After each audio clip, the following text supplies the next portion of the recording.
Matius pasal ke-27 ayat 45 sampai 50. Dikatakan demikian, dari jam 12 siang kegelapan turun atas seluruh tanah itu sampai jam 3 petang.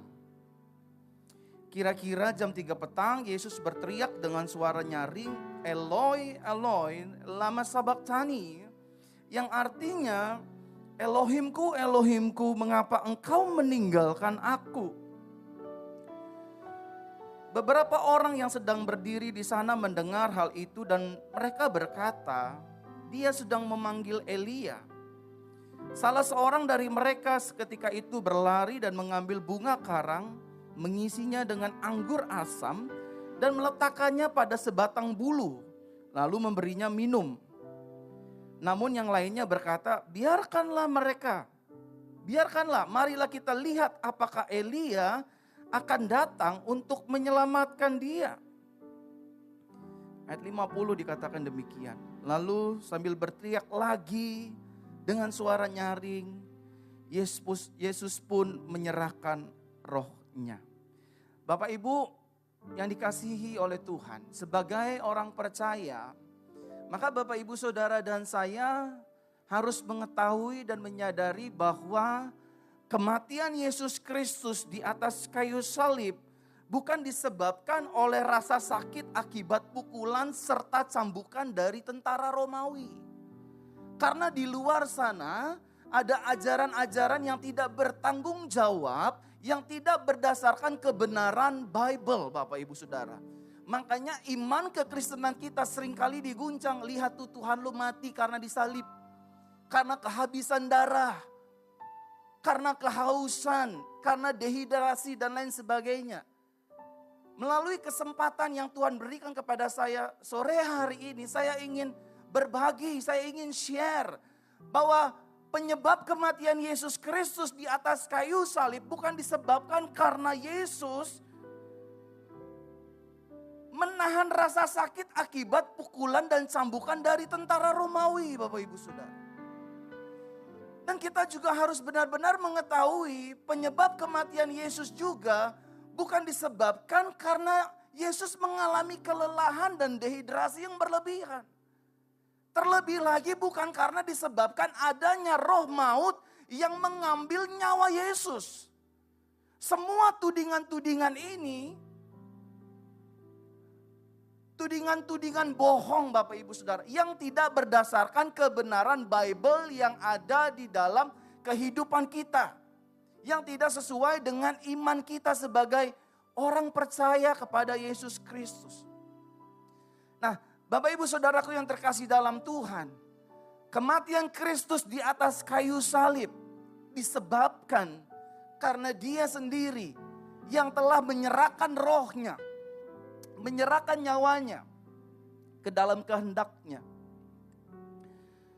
Yohanes pasal 10 ayat 17 sampai 18.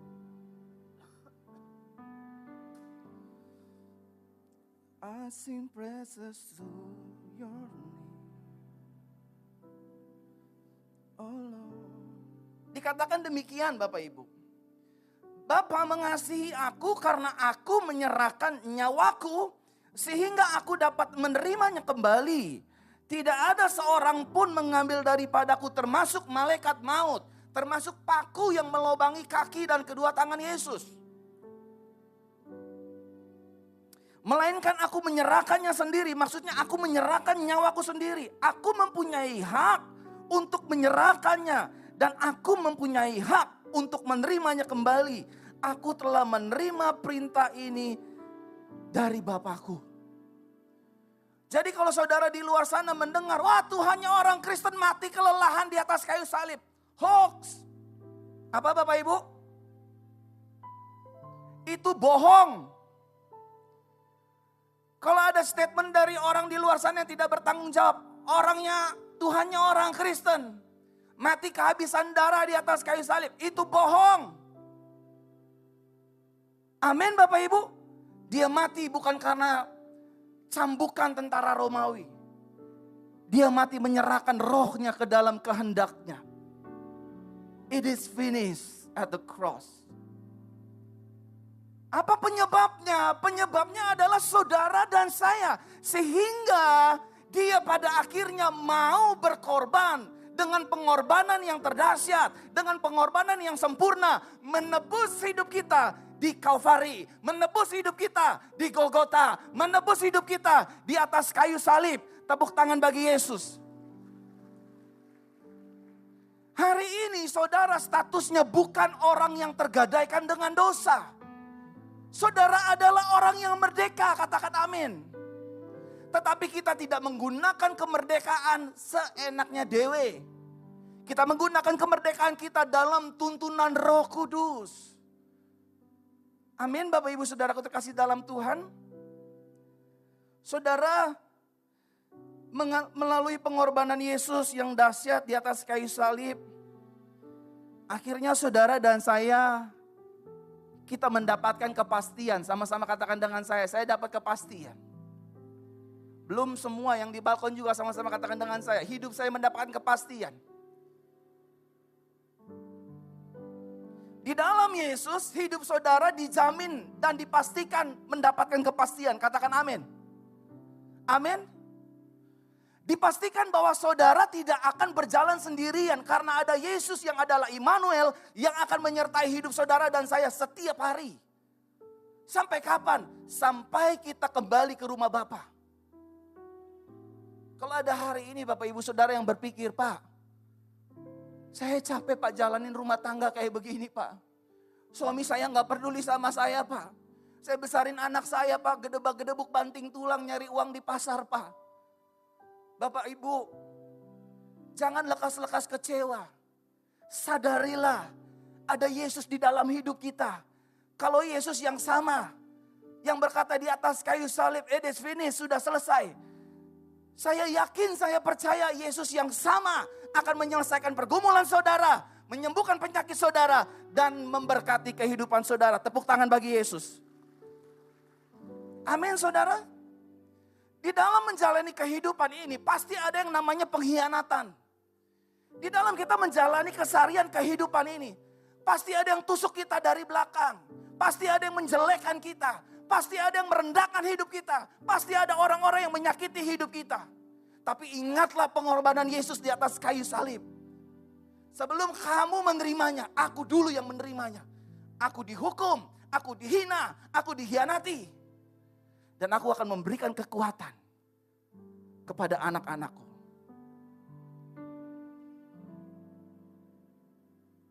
Amin Bapak Ibu. Saudara, melalui pengorbanan Yesus yang dahsyat di atas kayu salib, akhirnya saudara dan saya mendapatkan kepastian. Roma pasal 5 ayat 10.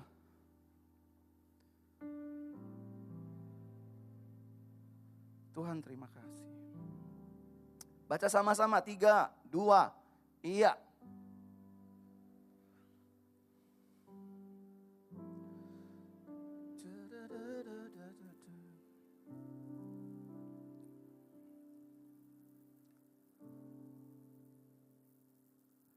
Sebab jika sewaktu masih menjadi musuh saja, kita sudah diperdamaikan dengan Elohim melalui kematian putranya. Jadi waktu Yesus mati 2000 tahun yang lalu, Bapak Ibu Saudara, saudara dan saya diperdamaikan. Katakan amin. Terlebih lagi sesudah diperdamaikan, kita pasti akan diselamatkan oleh hidupnya. Jadi kepastian yang Yesus berikan bagi hidup saudara dan saya melalui pengorbanan yang dahsyat di atas kayu salib. Saudara dan saya sudah diperdamaikan dengan sorga. Saudara dan saya sudah diperdamaikan dengan Bapa di sorga. Semenjak manusia jatuh ke dalam dosa Bapak Ibu Saudara, manusia mulai terpisah dari kasih Elohim.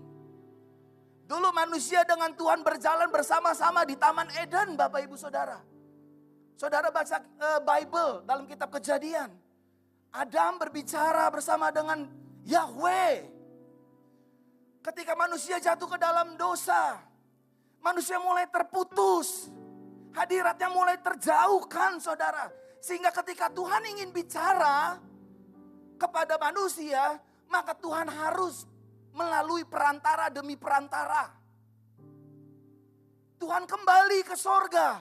bersuara kepada Nuh, kepada Abraham, kepada Ishak, kepada Yakub. Apabila Tuhan ingin berbicara, apabila Yahweh ingin berbicara, udah gak bisa lagi face to face seperti di Taman Eden. Semuanya karena dosa, saudara.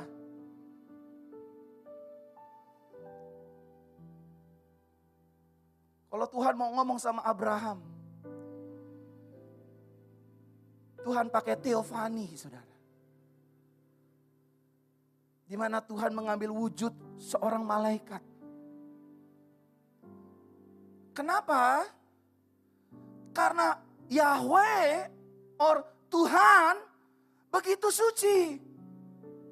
Kesucian Tuhan tidak bisa berjalan bersama-sama dengan ketidaksucian. Ketidakkudusan tidak bisa berjalan bersama-sama dengan kekudusan. Oleh karenanya Adam dan Hawa diusir oleh Yahweh dari Taman Eden. Tapi lagi-lagi hidup kita penuh dengan anugerah dan kemurahan. Yahweh menjanjikan seorang penolong dalam kitab Kejadian pasal yang ketiga. Kalau saya tidak salah ayat 15, 16, 17. Keturunannya akan meremukkan kepalanya. Berbicara tentang our Savior. Penyelamat hidup kita yang akan berkorban di atas kayu salib. Membayar seluruh kutuk dosa kita. Lalu kalau Yahweh ingin dekat dengan umatnya, dengan manusia. Yahweh menyatakan melalui tiang awan dan tiang api. Dia gak bisa langsung dekat-dekat. Wempi, aku ingin jalan sama kamu, mati dia kebakar. Dengan kesucian kekudusan. Makanya Yahweh bilang sama Musa. Makanya Tuhan bilang sama Musa, jangan injak tanah itu. Karena kudus nanti kamu mati. Akhirnya Tuhan menuntun bangsa pilihannya. Dengan cara tiang awan, tiang api. Tidak cukup tiang awan, tiang api. Tuhan ingin lebih dekat lagi. Tuhan memakai 2 loh batu. Tabut perjanjian. Gak cukup sampai di sana. Kalau Tuhan ingin bicara sama manusia, Tuhan pakai nabi. Tuhan pakai imam. Dasar manusia ini bebal, saudara.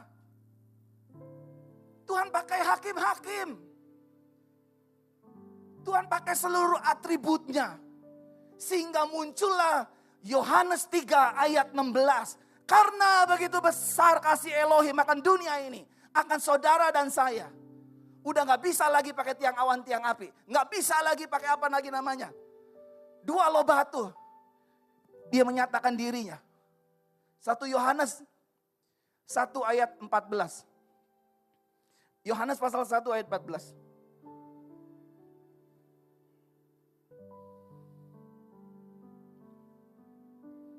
3, 2, ya. Baca Bapak Ibu, 3, 2 ya.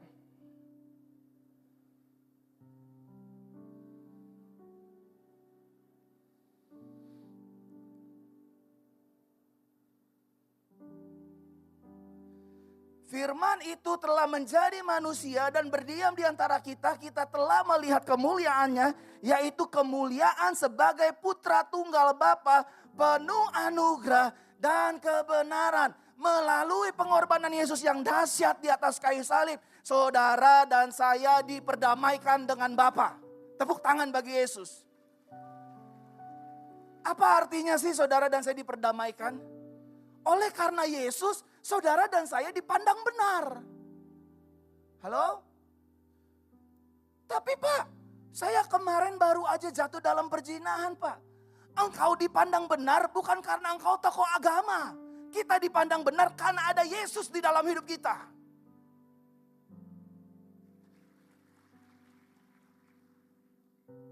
Tim PAW dianggap benar oleh Tuhan, oleh Bapa Yahweh. Bukan karena kalian pemuji. Karena ada Yesus di dalam hidupmu. Christ in us. Christ in me. Dia gak pakai lagi atribut-atribut nabi apa semua. Dia stop. Dia turun jadi manusia saudara. Dia tahu nih manusia akan dapat murka Bapa. Manusia layak dimurkai karena upah dosa adalah maut. Nggak ada harga tawar-menawar saudara. Tapi karena begitu besar kasih Elohim, saudara dan saya diperdamaikan. Biarlah Yesus yang menimpa segala kutukan kita. Biarlah Yesus yang ditimpa segala kemalangan dan kelemahan kita. Sama-sama katakan dengan saya, hidup saya sudah diperdamaikan. Amin Bapak Ibu Saudara. Hidup saudara sudah diperdamaikan. Hidup saya sudah diperdamaikan. Hidup kita sudah dilayakkan saudara. Nggak boleh di ruangan ini bilang, kan dulu lo mantan residivis. Kan dulu kamu mantan narapidana, masa depannya suram gitu. Enggak. Di dalam Yesus aku adalah ciptaan yang baru. Yang lama sudah berlalu. Di dalam Yesus hidupku penuh anugerah, bukan penuh kesialan. Penuh berkat, bukan penuh dengan makian. Amin Bapak Ibu. Amin. Siapa yang percaya di dalam diri, di dalam hidupnya Yesus ada? Sama-sama katakan dengan saya, Christ in me. Kalau Yesus di dalam hidup kita Bapak Ibu Saudara, apa yang menjadi miliknya Yesus miliknya kita. Bahkan di nats yang lain Bible mencatat dan mengatakan, kita adalah bait roh Elohim, tempat Roh Kudus berdiam. Tubuh saudara itu bukan tempat sarang sakit penyakit. Tetapi tempat Elohim berdiam. Roh Elohim berdiam.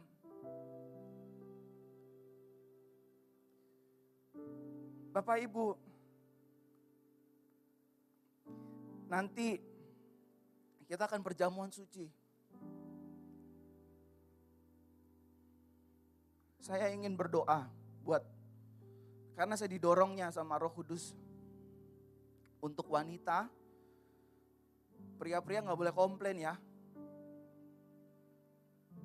Saya seminggu sebelum berangkat saya berdoa, apa yang harus saya sampaikan, apa yang harus saya doakan. Kamu doakan wanita-wanita YHS. Karena di antara mereka ada yang punya kista, ada yang punya miom, ada yang punya tiroid, ada yang punya masalah kewanitaan. Di bagian area-area kewanitaannya. Sulit menstruasi, punya flek, peranakannya turun dan lain sebagainya. Tetapi bagaimana saya mendoakannya? Roh Kudus tuntun saya Bapak Ibu Saudara melalui perjamuan suci siapapun yang memimpinnya. Melalui perjamuan suci itu aku akan menyembuhkan wanita-wanita YHS. Kalau pria gak usah bilang amin. Amin Bapak Ibu. Saya mau berdoa. Saya senang tagline-nya senior pastor. Datang sehat, pulang jauh lebih sehat. Amin Bapak Ibu. Boleh kita kasih tepuk tangan bagi Tuhan Yesus. Dan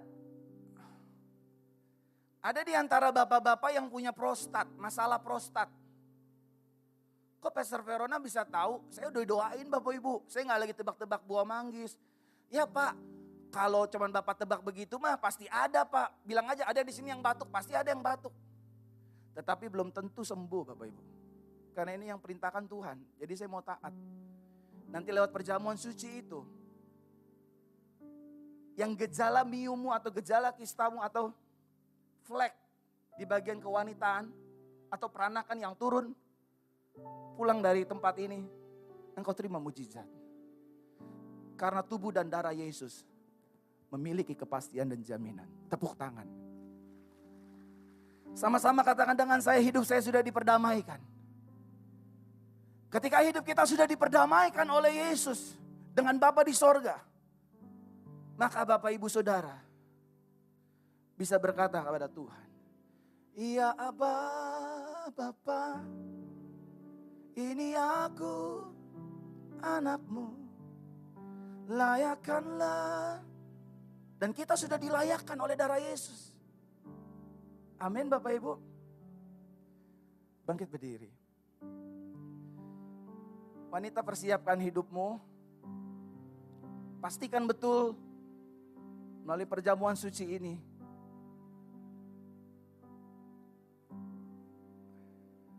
Ada laki-laki, bapak-bapak yang debaran jantungnya gak normal. detaknya tidak normal. PAW boleh. I sing praises to your name.